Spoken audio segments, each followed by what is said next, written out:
15টা বছর কোনো কম সময় না। 15টা বছর একটা বাচ্চা ছেলে জন্ম নেওয়ার পরে একটা মাধ্যমিক দেওয়ার সময় হয়ে যায়।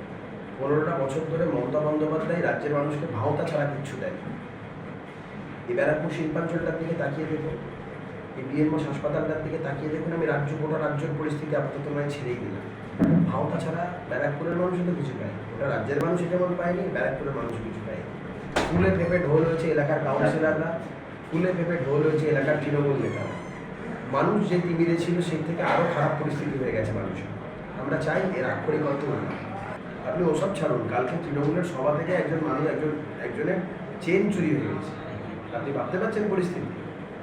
তৃণমূলের সভা চলছে, সেখানে তাদের নিজেদের দলীয় কর্ম সমর্থকদের তাদের চেন চুরি হয়ে যাচ্ছে। কোথায় আছি আমরা?